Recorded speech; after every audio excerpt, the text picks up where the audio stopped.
So I just finished reading the Eva and Franco book, and I thought it was pretty interesting. Pretty cool how Eva and Franco go about manipulating media and using their art to manipulate media and the internet and people's views.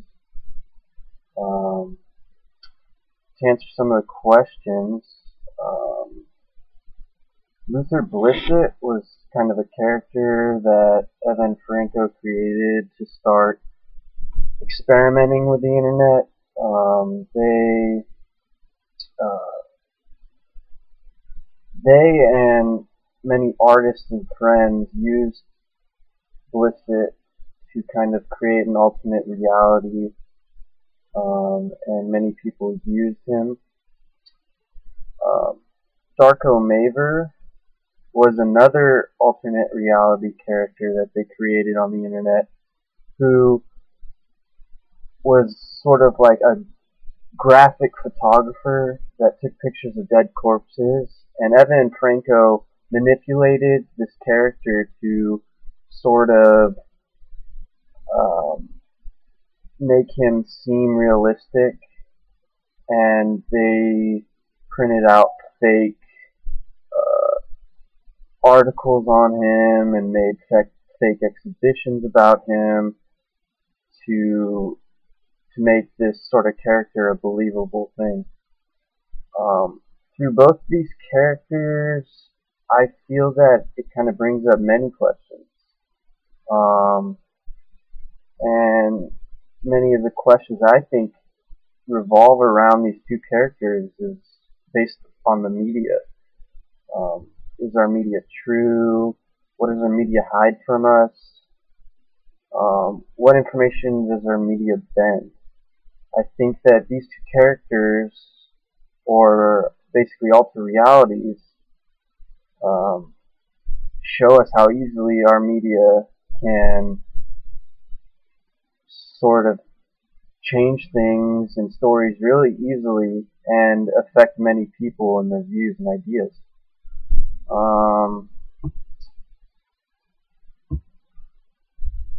Evan Franco, they stole bits and pieces of famous artworks over like a span of 2 years. And I think that these thefts showed how things can be altered without people even noticing or taking effect on people. Um, but personally, I feel that it was sort of wrong just because they get upset when people affect or change their own artwork sometimes, like when they ended up shutting down the Nike Plat or the Nike Ground project just because, I don't know, I feel like that they're altering another artist's piece of artwork who probably doesn't want that.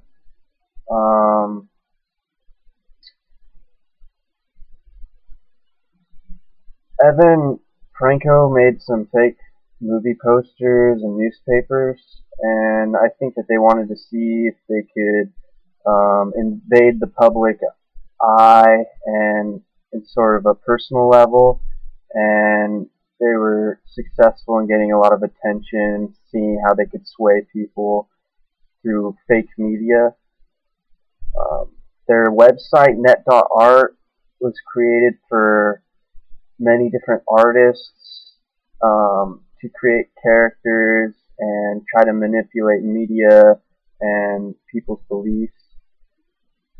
Their life sharing piece that Evan Franco did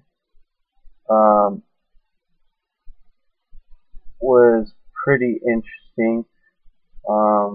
They basically shared everything about their lives through their website, like their emails and bank accounts. I think that comparing that to 2011, that it's very interesting just because people now are so involved with Twitter and Facebook, and all their information is on the internet and is very readily available. Um,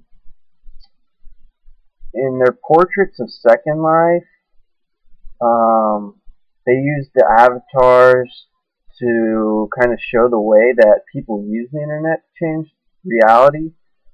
Um, Obviously, people use Second Life and they create an alternate person or character that they kind of use to get away from their own life, so they portray them as something that maybe they want to be, or something that they're really into, like a car or basically anything. And then with the Nike Ground project, I felt that they were trying to show that corporations influence everybody throughout the world. I think our culture is so based around gaining information, and the ways that we kind of receive it are through like the internet and TV, and a lot of the main corporations throw on all their advertisements and stuff. And I feel that this project kind of showed how these corporations have a huge hold on people and our culture, and they influence our ideas and beliefs. And so, for the question on should CSULB change the name of the library to Starbucks Library, I mean, maybe changing the name will bring about more people and bring more interest to the library, because I know people that don't even know that we have a library. Maybe changing it to Starbucks Library will spark conversation and have more people talking about the library. But yeah, so that's my project 3 and my views and my project on that first reading.